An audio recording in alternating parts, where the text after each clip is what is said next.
Good day to you. Jason here, Birchfield Family Farm, Oxford, Ohio, running grass-fed Red Devon cattle, St. Croix sheep, chickens, and now Idaho Pasture Pigs in a rotational grazing system. We also offer consulting services for up-and-coming homesteads, small farms, specifically grass-fed based. I love helping people get started. Pricing and availability, you can find us on the web, birchfieldfarms.com. There's a contact form there. Reach out. Love to help out. I got a good word for you today. This comes from Psalm 92. My soul finds rest in God alone. My salvation comes from Him. He alone is my rock and my salvation. He is my fortress. I will never be shaken. Talked last time about limits and how the small family farm is one of the last places in this culture that I believe has a healthy embrace of limits. We're kind of forced into that place of recognizing our own limitations as well as the limitations of the ground. It's just a natural thing on a small farm, and I feel like that is a healthy thing in a culture that surrounds us with this lie of the unlimited, unlimited everything, choosing to live within limits in this way, I believe can be life-giving, and it can absolutely be healthy. Why is that? Because it brings us back to a place of thanksgiving. I think about the example of when we purchase strawberries from the store, right? Imported from Chile.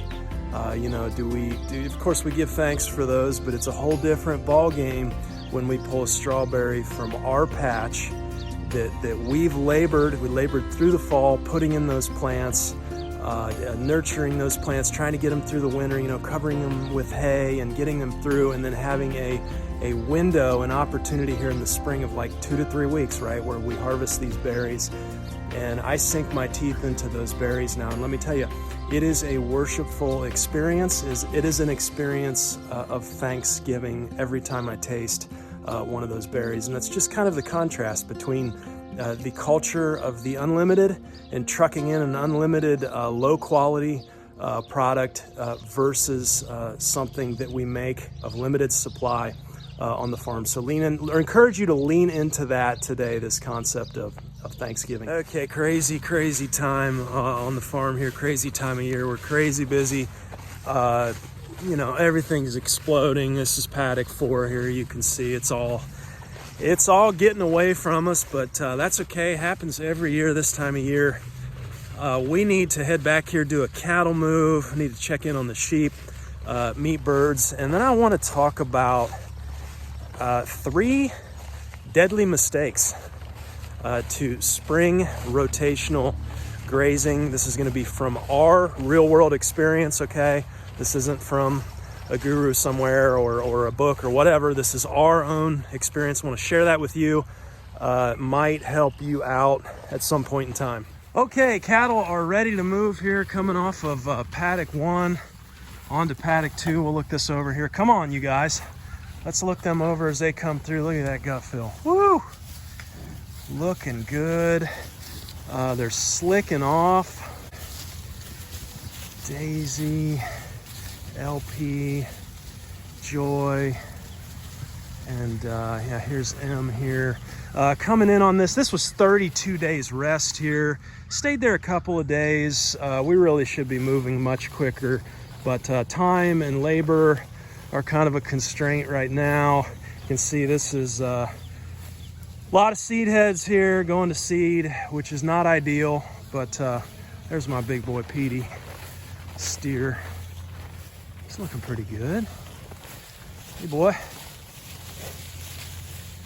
And calves, checking in on them. Everybody looking good. They're happy to move here. So 32 days rest. That's a little too long. And again, it goes back to our strategy here for this year. Last year we had to maximize grass production because we were doing so many animal units on so few acreage. And so to maximize grass production, you really want to be, in my area here, you want to be about 18 days of rest. So you want to come back about 18 days in the spring And then you slowly want to extend that until you get to twice the amount of rest in the fall as in the spring. So when you're designing paddocks, I always tell people, if you're trying to maximize grass production, then design for the fall. You know, design for that 36 days of rest in the fall. And, you know, you can harvest some grass then in the spring if you're not making it all the way through your rotation, but you want to make sure you have enough. And the key to that is fall grazing design. That's what you want to focus on. Looking down at some of this, look at that white clover, the bees in there working that clover. The chicory is not coming on quite yet, but it will a little later in the season. Look at this red clover. Woo, baby. Oh yeah. So yeah, this is sheep and cattle candy here. So everybody's looking good. That chart too that I'm referencing, or the maximizing of grass productivity, that comes from Andre Voisin's book, Grass Productivity. It's a must read if you're going to be into grass-based protein production, in my opinion. Just a lot of good info in there. Not really sure the conversation on nitrogen in there is really as relevant. You know, we know now synthetic nitrogen is going to inhibit your mycorrhizal fungi production, and that's no good. And so I think it was Dr. Christine Jones that showed that. And so something to consider as you're reading through that. But I would say Voisin, he was really a pioneer. You got a lot of the gurus nowadays that don't give him credit, but they're really referencing his work on that grass curve. That sigmoid curve of grass there is pretty useful to know. Okay, checking in on the meats here. We're about halfway through meat bird production here. I can't believe we're halfway through already, but it's going pretty well. Had a few more losses this year than normal. Can't really blame it on the weather, so not really sure. One of those things. But the rest of them here are we're looking pretty good. This is kind of a little dead zone here where we threw hay out. You guys have heard me talk. I do not have a whole lot of luck with the concept of bale grazing or putting out hay, because the whole next season it looks like that, and I give up that productivity. So I try not to do that. But anyhow, these guys are looking good. Okay, checking in on the Idaho Pasture Pigs. We actually just moved them yesterday, and there is I'm really impressed with the level of disturbance here. It's got me intrigued. Now, we came off of this little section here, and again, just 16-foot hog panels. Nothing too elaborate here, but these guys are definitely growing, especially that barrow, man. So yeah, the ultimate goal here, we're kind of moving them now, and it's just interesting to me how we see different levels of disturbance in the different areas. We had them in a section of the yard grass up there, and they did more grazing really than any of this turning here that we see. This water here has been a disaster, so we're trying to train them to a nipple. We'll get a bigger watering system going there that's hooked up to our automatic watering system. But the eventual plan is to put them on the back side of that coop, and we're going to run a hot wire on the inside and get them hot wire trained, and then we'll use the electronet. These guys are probably the most entertaining animals to watch on the farm. Just always curious and into something, doing something. Remind me of little calves, kind of poking around, but much more curious. We got our clothesline right over here, and Mama was telling me yesterday she could hear them over here chewing the grass, and she's like, man, they were making so much noise just chewing. Anyhow, these guys are a hoot. Brand new here though on the farm, only had them a couple weeks.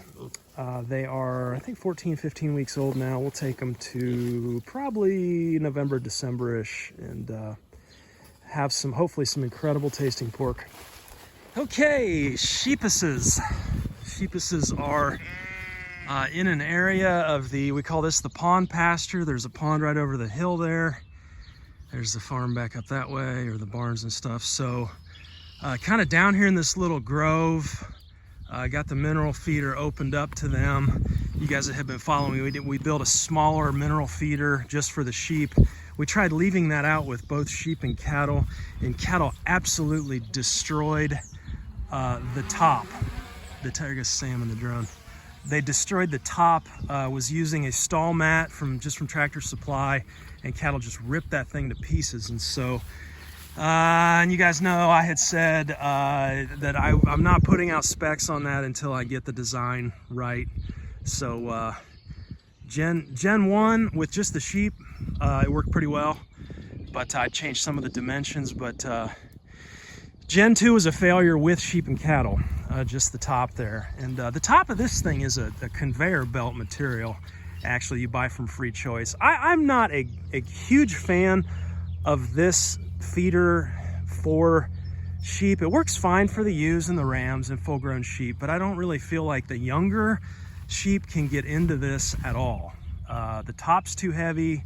It sits too high. Now, part of that is my doing there with the wheels on it, but I don't know. We'll circle back. Got them on a charge controller and just a car battery here, and I do that. We do not run a solar energizer out here just because we did some math, and that car battery lasts us like 3 weeks to a month. So we're not out here anywhere near that long, and so don't really need the solar energizer. We've got time to take the battery, just an old car battery, up and put a charge on it in between moves here. I am specifically looking for number 58 today. She has a new ewe lamb. These lambs are too big over here. It's also going to be one without a tag. No. Yeah, this gets challenging here. Okay, let's see if this isn't her hiding behind the bush here. Oh, hey, mama. It sure is. Oh, I know. I'll bring her back. I know. I'm gonna get a weight. I know. We'll come right back. Okay, so nice healthy ewe lamb here out of 58. Just really kind of on the tail end of lambing here. Numbers a little lower this year than I wanted, but that being said, a lot of first years this year. And with grass-fed first years, boy, it's always a wild card. Had a few that didn't lamb first year here, and then I had one ewe. I've never seen this, but she would have been. Oh, it goes back to that oopsie we had when the rams got out, and one ram, and she was bred, and she lambed. No, I'm sorry. She was bred at 4.5 months old. She lambed at like, what would that be? 9 months old. Had a lamb. Typically grass-fed, if you can have a lamb at 1 year old, breed at 7 months old, and have a lamb at 1 year old, you're doing pretty well on grass-fed, no grain. But this one just was way earlier and had a healthy little ram, and he's doing great. So let's get a weight on this one here, and we'll chat. Okay, 6.1. Okay, so we use a vet scale there. I like to get a weight on that the next day after birth. I don't always do it right away, just because I want to err on the side of letting mama and lamb bond. And when you take a weight early that next day, typically it'll drop a little bit. So second day is fine with a birth weight for me. This little one here, this little ewe, she was born 5.5 pounds. And then today she was 6.1, and that's just exceptional. 11% gain in a day. Mama's doing all she needs to do and more. But let's get her out here. Let's get her back to Mama.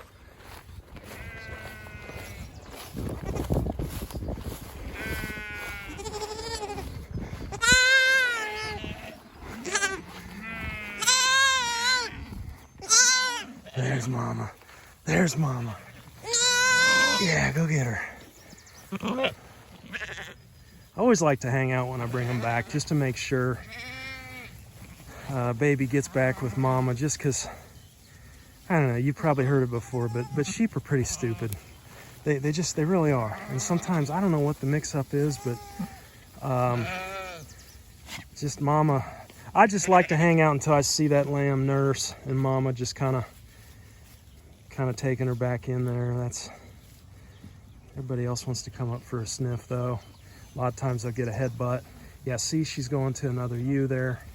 I just like to hang out and let Mama and baby work it out again to where they're together. And on those weights, you know, you don't have to weigh. You know, as a shepherd, you can kind of, you know, I could tell by picking her up that she's just really, really good looking ewe.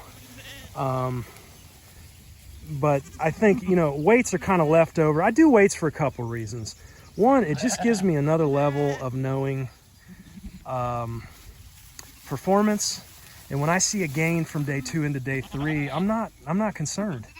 I know mamas, I know they're getting milk. I get people reaching out to me, you know, hey, I don't know what to do. I don't know if this lamb's nursing or not, or you know, and I got to go to work. I can't stick around all day and watch it. Well, you know, get a weight. Just get a weight every day. Try and weigh about the same time of day. And once I see a gain on day 3 from day 2, that's it. That's all I do, other than put an ear tag in them. Most of these have been tagged already, but just kind of what we do. Not something you have to do, but kind of takes the guesswork out of it. And then the other reason for that too is I want to get another weight at weaning time. And then I can take, you know, the wean weight minus birth weight, and I can figure out average daily gains. And so I have parameters that I'm trying to hit on average daily gains on grass alone. And so we track that. And especially on the rams there, I like a you know, kind of going off with Gerald Fry's work with Red Devon cattle. I like a testicle circumference measurement on rams. You know, basically the bigger the factory, the more workers, you know, and on a herd sire ram, you know, I like to know what that is in addition to average daily gains, right? Because, you know, a herd sire, you're going to be stamping your whole flock with him. And so you want to have a good ram. And so we track all that. Some folks like to do fecal egg counts here. I like to see weight gains, fecal egg count scores. We've found when you have a sheep that's struggling with barber pole worm or worm load or coccidia or whatever, they're not going to gain. They're not going to gain like a sheep that's that has a healthy parasite resistance. And what we need to understand about parasite resistance is it is directly correlated with immune system response, functionality. It has everything to do with their immunity and their immune system. So if you have a sheep that you know is parasite resistant and has you know, those good grass-fed parasite resistant genes, and you know, say for instance you start struggling with lambs and losing lambs maybe, then you know, you need to, rather than just throw wormer at them, okay, you need to investigate why. You know, keep digging. One year, several years back, we had an issue with high nitrates in the water. And we were advised, well, your sheep are just wormy, worm them. Well, no, I knew better. So we kept digging, and sure enough, we had switched water sources that year, had the water tested, it was high in nitrates. First thing we started to see, pink eye. First and only time we've ever seen pink eye in the sheep. But again, that was because that immune system was weakened. And so you bring down the immune system and they're not going to be able to have that worm resistance as much. So just our experience. Okay, working my way up the hill here. What I actually wanted to talk about today, 3 deadly rotational grazing mistakes, especially as it relates to the spring here. Looking out over the flock there back there, this would be a great shade tree here to bring them under. Yeah, looks like some kind of a locust here, but I definitely know better than to do that. Look at all this stuff here. All of that, see the purple spots on this stuff, and we're in the flowering stage. It's poison hemlock. It is deadly. Deadly to livestock, deadly to humans. We talked about this in one of the other videos, but this year we had a sheep. We went all over the country looking for good St. Croix stock, and we brought in some sheep, ended up bringing some sheep from Tennessee, and we lost a ewe this year after she had lambed and had to graft her. Ended up grafting her ram onto another mama, but came back in the place where she was down and found one of these poison hemlock plants nibbled on.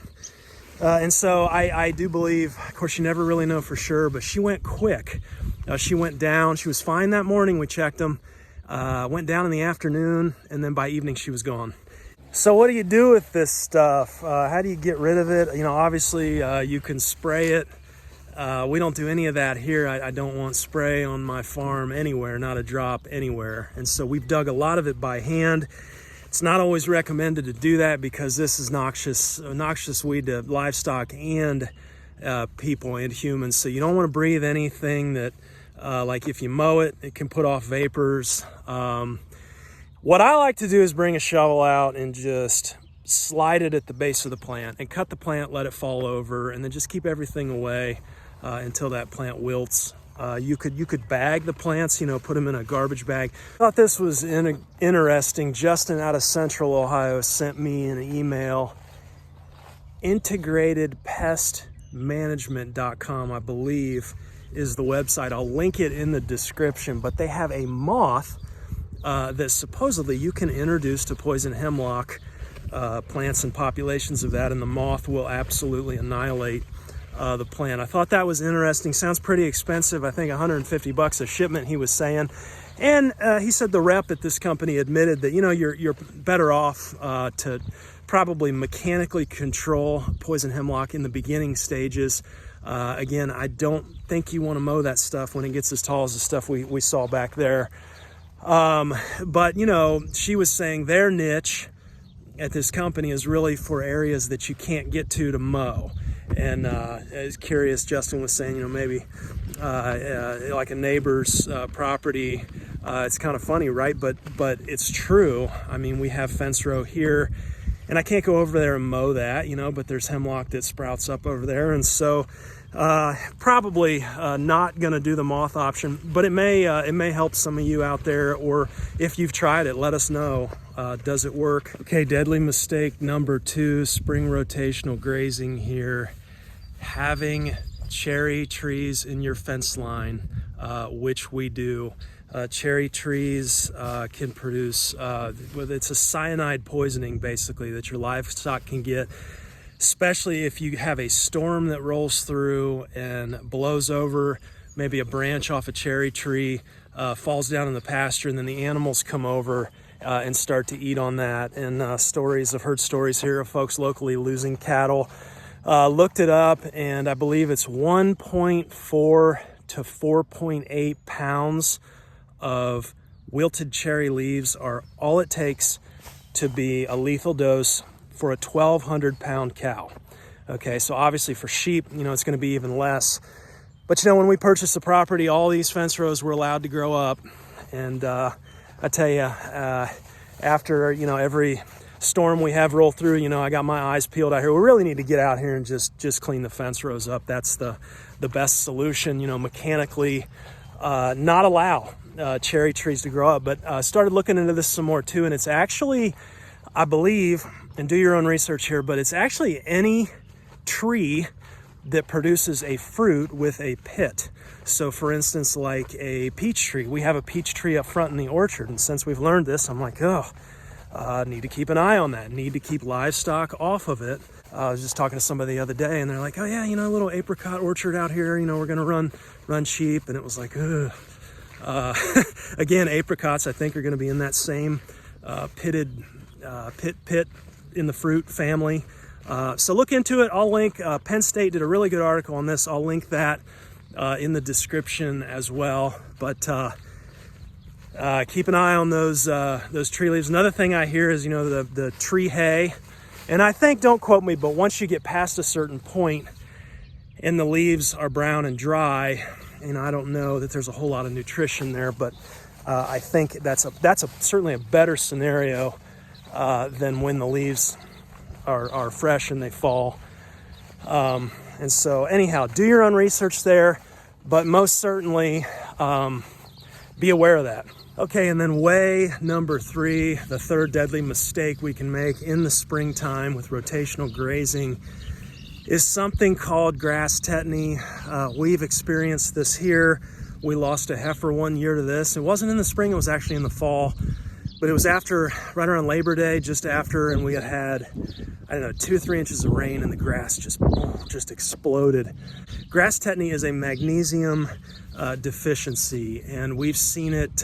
Cattle seem to be, in our experience, more susceptible to it than sheep. They call it grass stagger. Sheep can get it though as well, and it's mainly in your very, very short, green, lush grass. And so a lot of cattle producers, when you talk to them, the seasoned guys, you know, will not turn cattle out too early. That's one of the reasons, right? It's, you know, higher protein kind of gives them, you know, the material moves through too quickly, and it's not really that great for them anyway. But, you know, that's not what's causing your tetany. Your tetany is a high potassium. So in those very short grass blades and short pasture, your potassium levels go way, way up. The equation is potassium over magnesium plus calcium. And when you get above a certain level, and you can send forage tests in, we did, you can actually calculate and see, did we have tetany prone pastures? And we did at that point in time. And one of the worst pieces of advice that I ever got was just put a little bit of Redmond salt out and a little bit of kelp for your animals, and the pasture will make up for whatever else you need.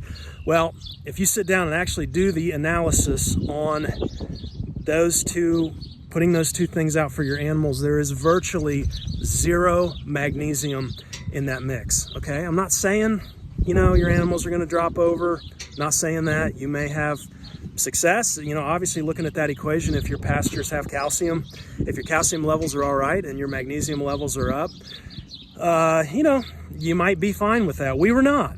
And so that was part of the then journey that we went on into livestock mineral nutrition, having fully mineralized animals, and how that promotes health and well-being, and keeps them out of that tetany prone area that really can be lethal. You know, one of the other solutions to this too is you can use Epsom salts in the water. You know, initially when this happened to us, it was like, all right, I need to do something. You know, you kind of have that panic to do something quick, you know, and so we dosed out Epsom salts and put that in the water. I don't like adding things to livestock water simply because they can't self-select. I mean, you're forcing them to ingest that, which at the time, it wasn't bad. We didn't have any more losses, but quickly switched out of that Epsom salts in the water over to a more of a free choice mineral, magnesium obviously being a part of that. I know not everybody can afford, just having a recent conversation here, and you know, there was not everybody can afford the free choice mineral. It's very expensive, and it's not just money, it's time. You've got all the time, you need to store all the mineral. There are downsides to free choice mineral. My advice is always, you know, find a good sheep or cattle mixed mineral. I've been a fan of Fertrell's stuff, Fertrell's Sheep NutriBalancer. I think they make a beef NutriBalancer, Fertrell does, but that's second class, okay, to free choice. And just know that. But you can get by on that. We had all kinds of trouble though running sheep and cattle together. That was our issue. We were advised by Fertrell, well, just put your sheep, you know, I'm going to get in the weeds here, but to just put your sheep mineral out for both sheep and cattle. Well, the problem with that is sheep mineral has less copper, so our cattle were not slicking off. Really, free choice is really the only thing we've found that's been effective for both for multi-species grazing, both cattle and sheep together, because the animals can self-select exactly what they need. So those are your 3 mistakes, really, that deadly mistakes that we've made here on the farm. Never lost an animal to the cherry leaf poisoning, but I know of folks here locally that have, and so just something to keep an eye out for as you dive into your grazing here this spring. Thanks for hanging with me today. I hope you're having a great day. It's a wonderful one out here, 70 degrees, hardly any wind, little light breeze, beautiful day. So hope you're having one as well. Take care wherever you are. Be blessed. See you next time.